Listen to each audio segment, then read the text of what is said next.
दोस्तों, mains answer building के इस एपिसोड में हम देखेंगे कि GS4 में शॉर्ट नोट्स कैसे लिखने होते हैं। मोस्टली GS4 में ही पूछता है। तो ऐसे क्वेश्चंस में हम दो तीन चैलेंजेस फेस करते हैं। पहला, वर्ड लिमिट का चैलेंज फेस करते हैं कि उस वर्ड लिमिट में हम आंसर दे दें। दूसरा, हम टाइम का इशू फेस करते हैं, क्योंकि इन जनरल हम क्या करते हैं, 7 मिनट में लगभग 100 से 120 वर्ड्स लिख पाते हैं, राइट। और 30 वर्ड्स के हिसाब से अगर हम 5 चीज़ें देख लें तो उसमें क्या होगा कि हम लगभग 10 से 12 मिनट ऐसे क्वेश्चंस में ले जाते हैं, टाइम एक्सीड कर देते हैं। तीसरा इसमें जो चैलेंज आता है, स्पेस मैनेजमेंट। अब इसका क्या मतलब है? स्पेस मैनेजमेंट का मतलब ये है कि सपोज़ ये आपको 2 पेजेस दिए हुए हैं इस आंसर को लिखने के लिए। आपकी जो आंसर बुकलेट है इस तरह से दिया होगा। अब उसमें कुछ इतने स्पेस में आपको क्वेश्चन लिखा हुआ दिखेगा, राइट। अब आपके पास इतना स्पेस है, उसमें आपको पांचों चीज़ें देनी है। अब सपोज़ मैं कॉन्स्टिट्यूशनल मोरालिटी में लिखता गया, भाई प्रीवियस ईयर रिपीटेड क्वेश्चन है, मुझे आता है, या फिर मुझे बहुत बढ़िया टॉपिक लगा, मैं बिल्कुल इस पर लिखते गया सेंटियो को, मुझे समझ ही नहीं आया मैंने कहाँ तक लिख दिया। सपोज़ मैं यहाँ तक लिख गया, वर्ड्स भी यहाँ मैंने 50 लिख दिए या 40 लिख दिए। ये सेम चीज़ जब ज्योग्राफी ऑप्शनल में हम मैप्स के क्वेश्चंस अटेम्प्ट करते हैं ना, वहाँ ये चीज़ होती है, हम सेंटी हो जाते हैं मैप्स में भी। कि पहले 2-3 मतलब मैप्स में 20 नंबर का क्वेश्चन आता है, 10 मैप आते हैं, उसमें मैंने खुद 30-30 मिनट लगाए हैं। आप समझो 10 नंबर के क्वेश्चन में 30 मिनट आप लगा दोगे तो फिर तो पूरा पेपर ख़राब होना है। ज्योग्राफी ऑप्शनल का पेपर 2 जो लोगों का ख़राब होता है, मोस्टली मैप्स पर ज़्यादा टाइम देने की वजह से होता है। सेम चीज़ यहाँ पर शॉर्ट नोट की वजह से भी इश्यूज आते हैं। तो एक मैंने यहाँ लिखना शुरू कर दिया, दूसरा आंसर यहाँ से शुरू किया था, यहाँ तक चला गया, अब बचा इतना स्पेस, इसमें तीनों लिखने हैं। तो इसका क्या तरीका है? तो बेसिकली क्या है, word limit, time management and space management, यही चीज़ है। कांट ने कहा था हिस्ट्री और ज्योग्राफी सेम है, एक टाइम को दिखाता है, एक स्पेस को दिखाता है, ठीक है। खैर उसका यहाँ कोई लेना देना नहीं है। ऐसे क्वेश्चंस के लिए मैं वर्ड लिमिट, टाइम और तीनों के लिए एक सिंपल तरीका बता देता हूँ। आप यहाँ ना डिफाइन कर लो। फर्स्ट, कॉन्स्टिट्यूशनल मोरालिटी शॉर्ट में लिख लेना, क्यों लॉन्ग लिखना है, क्योंकि अगर आप ये टोटल वर्ड्स भी काउंट करो, 1 2 3 4 5 6 7 8 9 10 11 12 13 14 15 वर्ड्स हैं। कुछ लोग ये एज अ वर्ड काउंट नहीं करते हैं, तो भी 11 वर्ड्स तो हैं, टाइम तो लगता ही है, ठीक। तो ऐसे शॉर्ट में लिख लो। सेकंड में यहाँ लिख लेता हूँ, थर्ड में यहाँ लिख लेता हूँ। एक चीज़ ध्यान रखना कि लिखते हुए कहीं ऐसा ना हो जाए कि फोर्थ आप यहाँ लिख लो, तो फिर फिफ्थ के लिए जगह नहीं बचेगी, राइट। तो इनिशियली जब आप घर पे प्रैक्टिस कर रहे हो तो पेंसिल से प्रैक्टिस करो ताकि मिटा पाओ। तो फोर्थ आप कुछ यहाँ लिख लो एंड फिफ्थ कुछ यहाँ लिख लो, स्पेस लगभग बराबर होना चाहिए। अब आपको ये पता है कि कॉन्स्टिट्यूशनल मोरालिटी में आपका कितना भी ज्ञान हो, बस ये 3-4 लाइन में ही सीमित रहने वाला है। ऐसे क्वेश्चंस में सबसे बड़ा चैलेंज है वो यही है।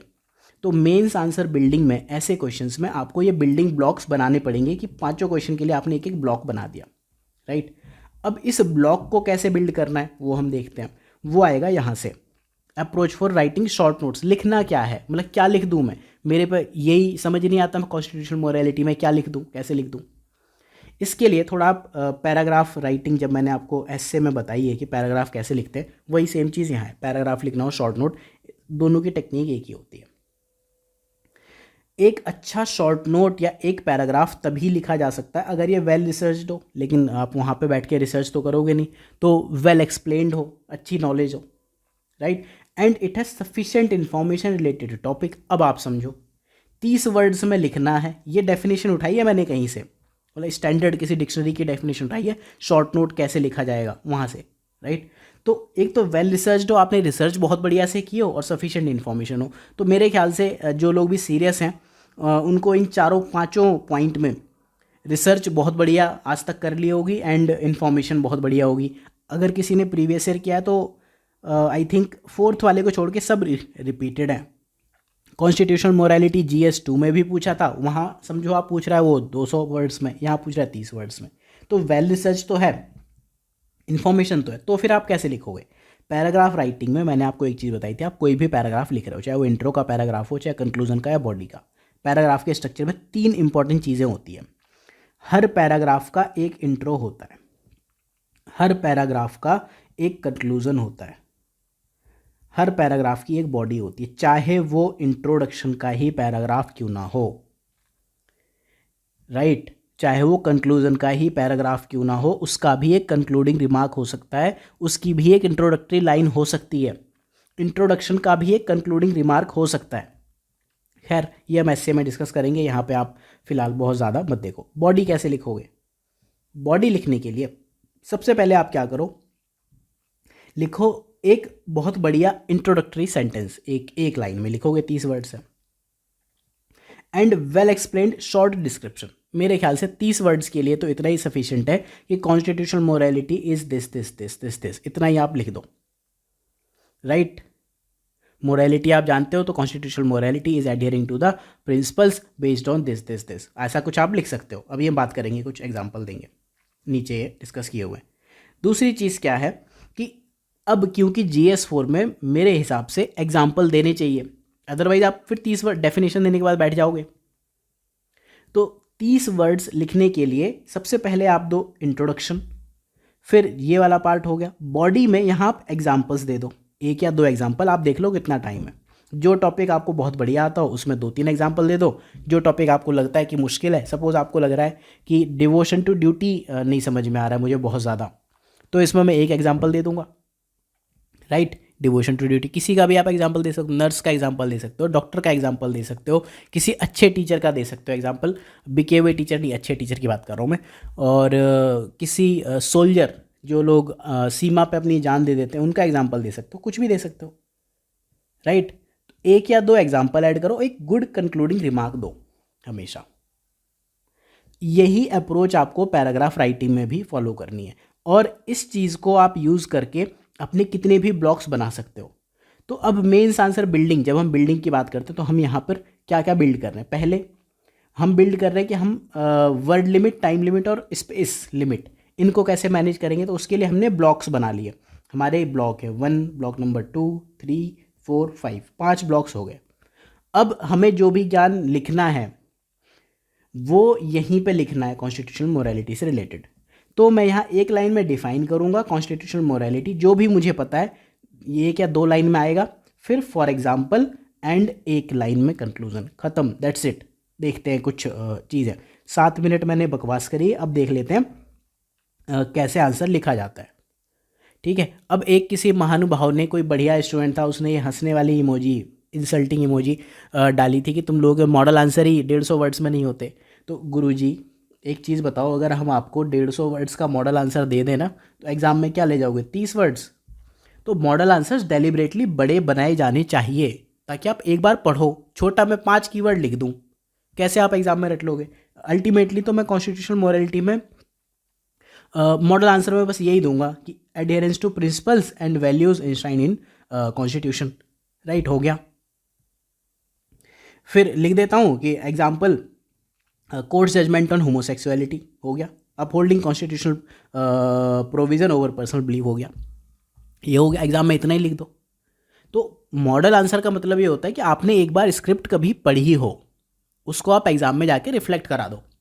अदरवाइज आप मीम बनाते रहो, फिर यूपीएससी आपके मीम बनाती है बैठ के।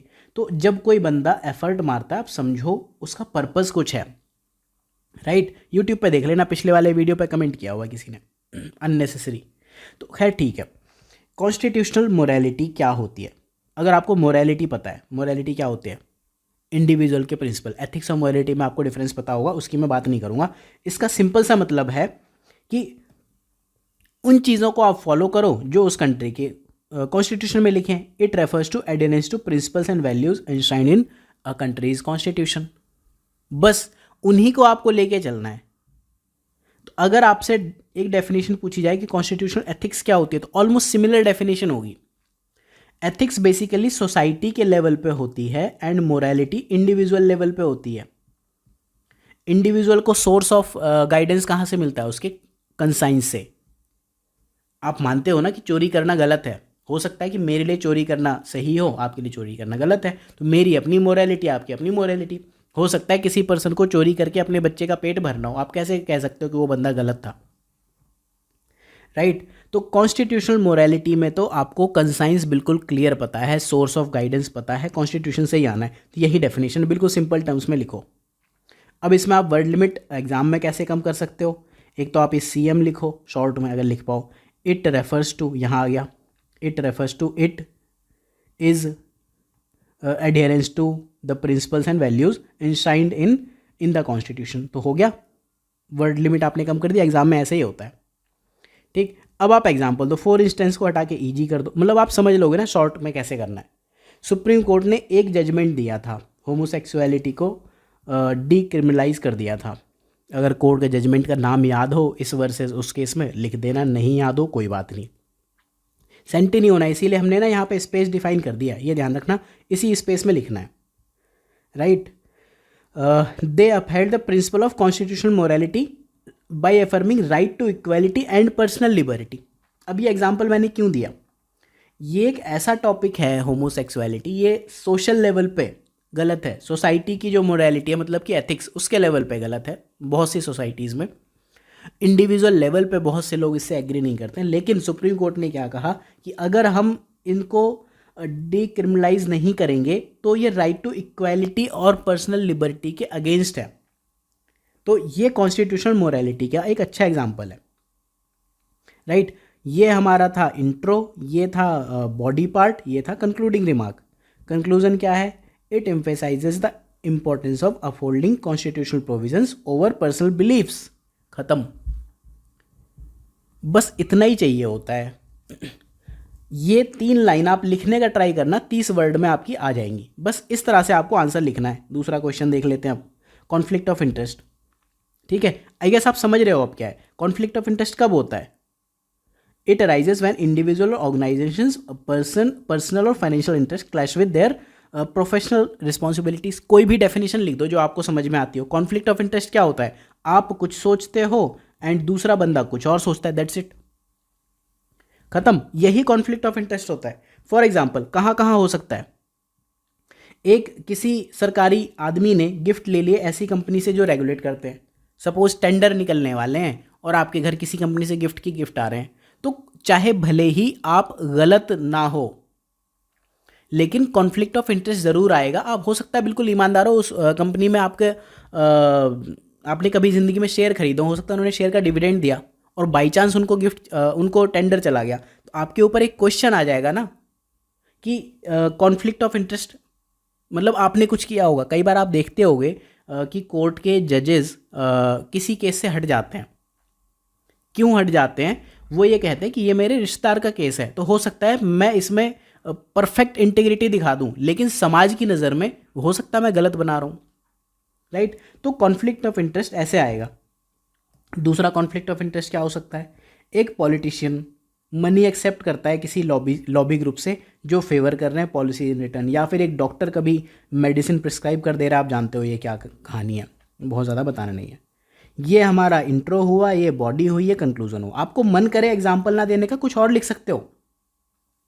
कॉन्फ्लिक्ट ऑफ इंटरेस्ट के ऊपर आपके पास ज्ञान बहुत होगा, अखंड ज्ञान होगा, क्योंकि ये सिलेबस में दिया हुआ है, प्रीवियसली डायरेक्टली 10-10 नंबर में क्वेश्चंस भी पूछे हैं, तो आप लिख सकते हो। बट मेरे हिसाब से जब शॉर्ट नोट पूछे तो इंट्रो में इंट्रो लिखो, बॉडी में एग्जाम्पल्स लिखो, एंड कंक्लूजन में कंक्लूडिंग रिमार्क, राइट।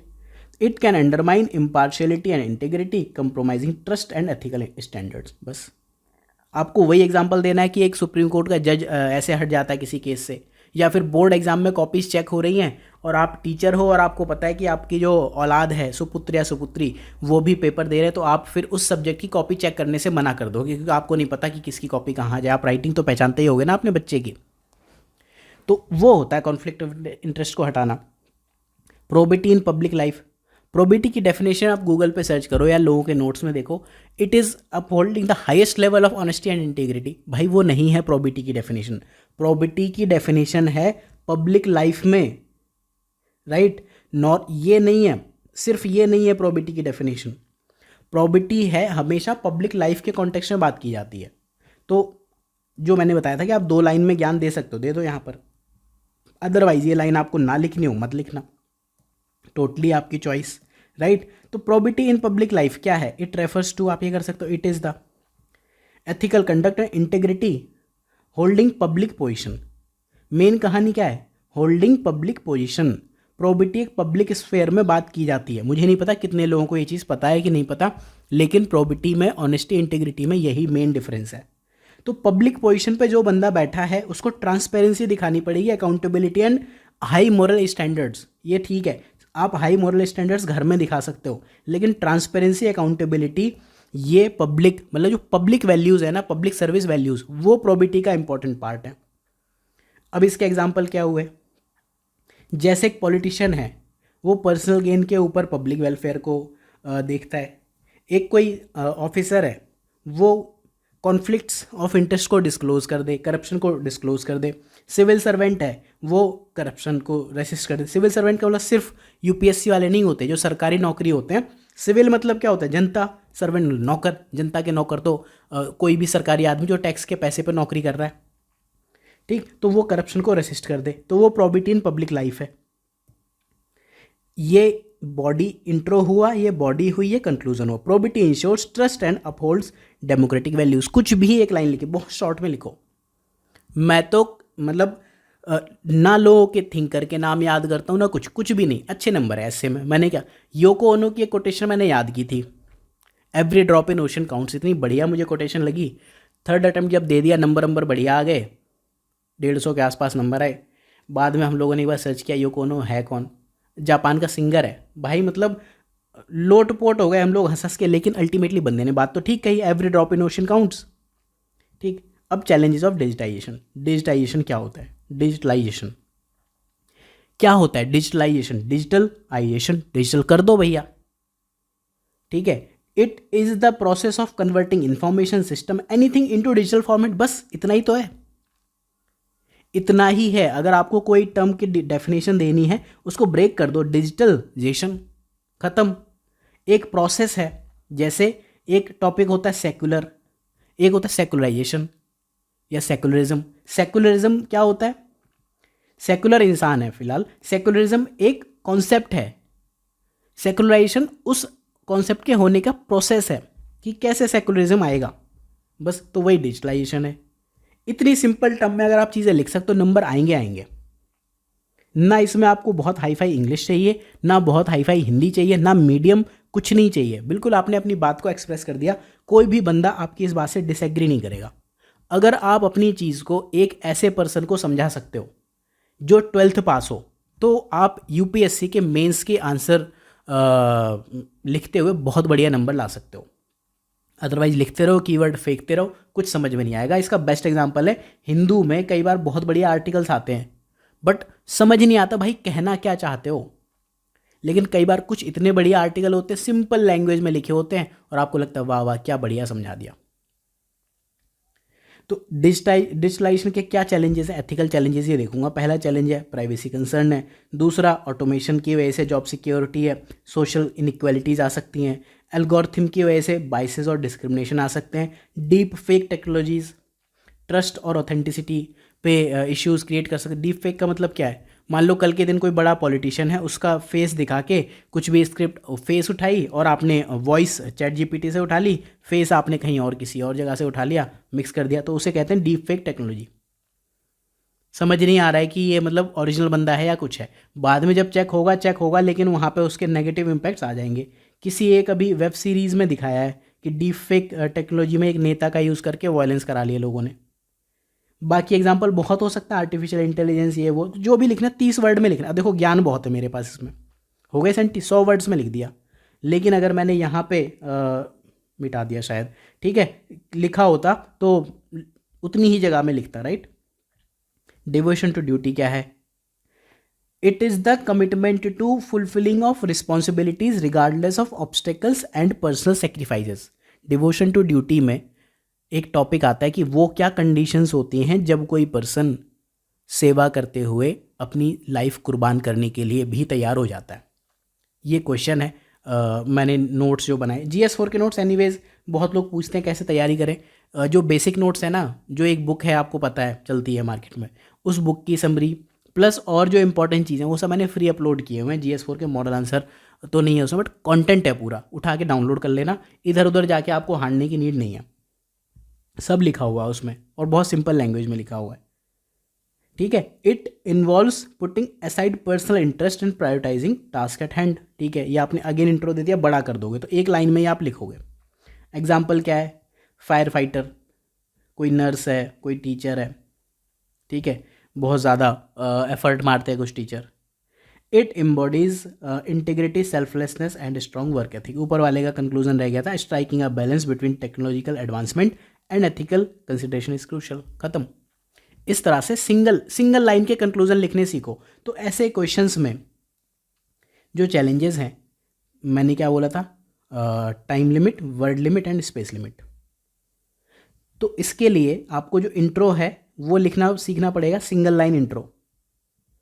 जो कंक्लूज़न है वो लिखना पड़ेगा सिंगल लाइन, एंड जो पूरी कहानी है, गाथा है, एग्जाम्पल्स हैं, उनको भी सिंगल या 1 या 2 लाइन्स बस। अगर आप सिंगल लाइन इंट्रो लिख लेते हो, ना कोई इधर की उधर कारस्तानी, ना कोई कीवर्ड अननेसेसरी एक्सेप्ट इंसर्ट करने का ट्राई करो, कुछ भी नहीं। GS4 का मतलब कीवर्ड्स डालना नहीं है कि जबरदस्ती आपने कीवर्ड्स लिख दिए। अरे बहुत आर्टिफिशियल, बहुत गंदा आंसर लगता है। लोगों के 80s में नंबर आ जाते हैं, 70 नंबर आ जाते हैं GS4 में। नहीं लिखने हैं। ऐसा नहीं होता कि इस कीवर्ड को वहाँ लिखो, उसको यहाँ लिखो। GS4 का मतलब बिल्कुल अपना ज्ञान देना नहीं है कि आपने बिल्कुल आए और वहाँ ज्ञान कर दिया, आपको बहुत ज़ोर से ज्ञान लगा था और वहीं आपने पूरा ज्ञान कर दिया। नहीं करना है। सिंपलेस्ट टर्म में चीज़ें बता दो, दैट्स इट। तो आई होप कि मैंने ये चीज़ आपको समझा दी। अगर अब आप अब तक वीडियो देख रहे हो तो मेंस आंसर बिल्डिंग में ये लेक्चर्स देखना। पहले 4 लेक्चर्स अभी ये डेमो हैं। यूट्यूब पे तो बहुत ज़्यादा कोर्स नहीं है, बाकी चीज़ें देखना। एंड अगर चैनल पसंद आए तो आप डेफिनेटली सब्सक्राइब करना कंसिडर करो। देखो किस तरह से क्वेश्चंस रिपीट होते हैं। लाइफ चेंजिंग वीडियोज़ हैं यहाँ पर। लोगों ने ये चैनल्स को यूज़ कर करके, चैनल के वीडियोस यूज़ कर करके अपनी रैंक्स निकाल ली, अपने यूट्यूब चैनल्स बना लिए। तो आपकी एक एग्ज़ाम में कॉम्पिटेंसी तो आई जाएगी। बाकी जो ये कोर्स है मेंस आंसर बिल्डिंग, यहाँ पर मिलेगा आपको। इसमें ऐसे वगैरह मैंने इंक्लूड कर दिया, पढ़ लेना, डेमो वगैरह सब दिए हुए, right. So thank you for watching.